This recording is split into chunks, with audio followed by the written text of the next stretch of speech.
misfitting runs that lead to explosive runs. That's what skews the sort of big picture numbers of those things. So, any defense is obviously designed to work as a unit, and when there's a breakdown at one level, that leads to the next breakdown. That again, then you're having those explosive plays. I mean, that's again kind of been our problem. I thought we'd put the fire out a little bit. We had a couple stretches of games. I mean, obviously New England and even the Buffalo game in terms of the actual run game stuff and going back, and even Indy. I thought we did a pretty solid job. So we were trending in a direction, and obviously took a step back last week. So. And what leads to all these misfits? I know it's one area compromises another area, yeah, compromises another area, but how do you get that fixed on a consistent basis? Yeah, I mean, honestly, I think it's just guys. To me, it's a little bit of a discipline thing. I mean, again, you're supposed to be in a gap. You got to stay in that gap. Some of it's. I don't think we've had a lot of instances where, we have been schemed up where we don't know, haven't seen that play and we're not sure how to play it. I don't think that's been an issue where it's like an offense has given us a scheme that we haven't, either seen or fit or prepared for. Little soundtrack. So I think it's just a matter of staying disciplined and sticking to the plan and staying in our gaps and having that. It's hard. It's hard to just, I'm going to hold my gap, play in and play out. I'm going to hold my gap. I'm going to do this. And again, sometimes, players see things, there's space in there. Again, sometimes it's someone else breaks something down. So I think I have to cover something up and fit something, differently than I'm supposed to. Then my area gets exposed, So, again, to me, it's about the unit working together, and they have to understand where everybody's fitting and how it all meshes up. You know what I mean? So.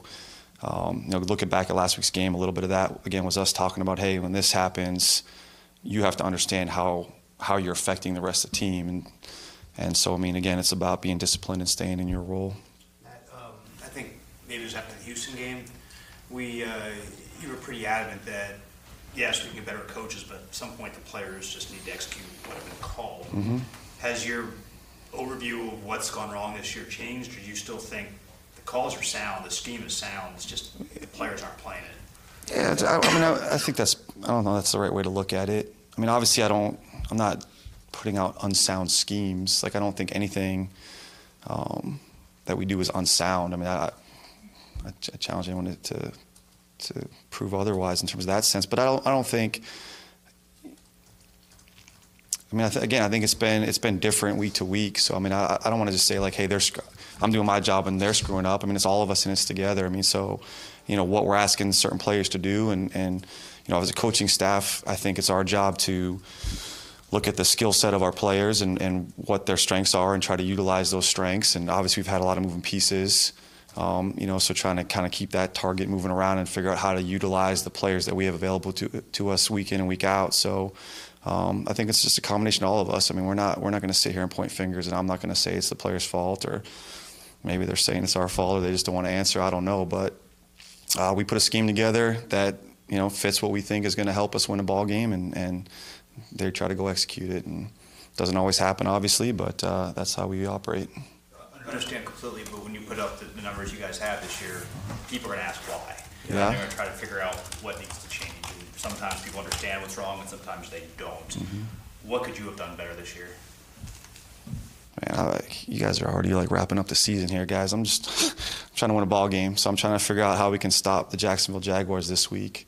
So if you want to have a retrospective at the end of the season, maybe you and I can sit down and do that sometime. But we try to correct our mistakes week to week. Obviously, within, you review the game plan from the week before and what you did good and what you did bad or what happened, and you have answers for how to fix it and move on to the next week. So, I mean, from a cumulative standpoint, we don't really get into all that stuff right now. One thing that, as you've heard, obviously one thing that Rashad made clear Monday is that he's far more comfortable at strong safety, feels he's more productive there. Is that a function of, and this would be beyond your control, but is this a function of having two safeties whose skills overlap too much?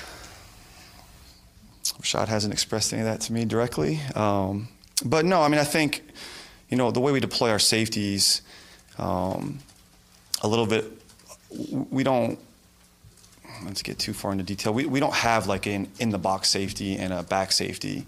those guys play certain positions, and dependent on what an offensive scheme is coming at us or how they deploy a formation depends on who's down. So Rashad's down sometimes, TJ's down sometimes, so I mean I couldn't give you numbers in terms of a percentage of guys down or back, but we're not setting things up where one guy is always a down guy and one guy's always a back guy. Like, they both have opportunities to play in the box, they both have opportunities to play in deeper zones or ranging and those sort of things. So that's a little dictated by what an offense is doing to us. Unless both players are good players, unquestionably. As you said, TJ's had an underrated year. But are they not the ideal match that perhaps you and the front office would have hoped? No, I think they're both good players for us.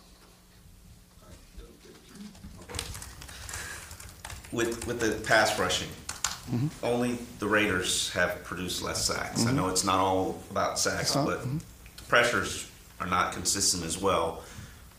What has been the issue that's led to the lack of pressures? I mean, I think it's a lot of things. I mean, game situation stuff like it always is. We haven't had a ton of, straight up rush opportunities where, have a big lead and we're just be able to pour it on and pile on. I mean, that always plays a factor. Again, I think I mentioned a couple weeks ago, I mean, we've lost some pieces, particularly inside rush. Our ends that, we obviously put a lot of value in our ends rushing, get a lot of attention.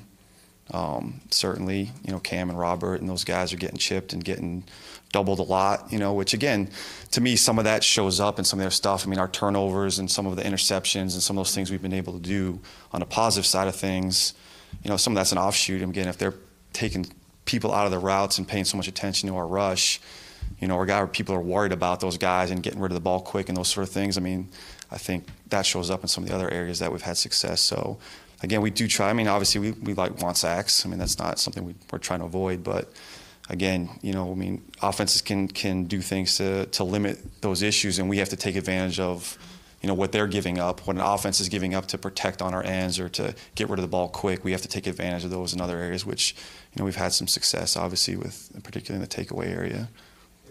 Decided what Minka does best? Because he does everything well. Yeah, no, I don't know. It's hard, again, and I'd probably be remiss if I didn't, say this in public. I mean, I don't think people appreciate, what he's done this year. I mean, he's played 4 different positions for us, and sometimes week to week, and that's not easy, and again, for myself and the coaching staff to have that ability to just come in and say, hey, Mink, this week we gotta stick you outside at corner, this is where we need the most help, or hey, we're thin at nickel, it's the start of the year or whatever it is, and he doesn't blink, and to be able to perform, at the level he's been able to perform at, I think it's probably getting a little bit under-recognized, what he's actually been able to do for us. So, again, it's hard to say. Again, to me, some of that stuff. I mean, right? Again, we're battling week to week and living game to game, and we come in on Monday and say this is what we have to do this week to win the ball game. So, again, some of that big picture stuff and stepping back and saying, okay, what are we going to do with him moving forward is something that we're going to look at after the season probably. But again, I probably just for myself appreciative of I guess if you're going to call it sacrifices he's made to bounce around so much and have to keep learning new spots and never bats an eye and just says, got you, coach, and let's go do it. So I think that deserves some recognition for sure. Today I asked Charles Harris why he thinks the defensive line doesn't have more sacks. Charles gave the answer that Omar talked about. He said, I'm not a coach, I'm a player. Yeah. So I'm going to ask you as his coach, yeah, why does he have 2 sacks in 25 games? I don't know. He's had some opportunities. Charles, like I said, he's had kind of some up and down moments in his career, but I think since he's been back from the injury this year, he's been playing at a faster rate and a faster speed, and again, I think with Charles, he's got to finish a little bit. He's had some opportunities where he just doesn't have that last kind of finishing touch for him. But again, it's I'm not out here to try to chase stats or try to get people sacks. We're out here to try to win ball games. So again, those are things we'll look at as we get going after the season. Is Quinn playing better, or is it just the net numbers have caught up with how he's playing? Both. Again, I mentioned this. You guys have asked before. I mean, I think he's looked fresher kind of since the bye week, and we had a little bit of that time off. I thought he was moving around a little bit better this last month. He's had a sack in every game, I think. You want to talk sacks, talk stats. Maybe the last 5 games or something like that. So it's, I think he kind of got his second win when we got back from the bye, and so that production's just catching up to him moving around a little bit better and getting off the ball a little bit like he was early in the season. So I'm not sure he's doing anything different per se, but I think he's just maybe feeling a little bit healthier and fresher and kind of moving a little bit better. Come on, you're going to reword it? No. I'm trying to accurately reflect what you're working with here in terms of pass rushers. Your second few sacks in the league. Defensive line, you had to add 2 guys to enter your rotation midway through the year. Linebackers, 2 of them playing in their first season. Cornerback, you basically began the year with 2, had to have a safety play cornerback. And then 2 safeties that basically are the same player. Is that accurate or? Sure. Look, guys, I mean, one thing I try to do when I come in here with you guys is I try not to make excuses. Like, this is what it is. And so again, I come in every week and say these are the players we're using this week, and I could sit up here and complain about injuries and complain about guys that aren't on the team or what happened in this, but no one cares. So it doesn't matter. So this is our roster. These are our players. They're working their balls off to help us win ball games, and so I'm going to do the same for them. So it doesn't help me to come in here and try to tell you guys this is what happened, or this is this guy's fault, or man, the ref screwed us on this or this. I try not to do any of that stuff because no one cares. It doesn't matter.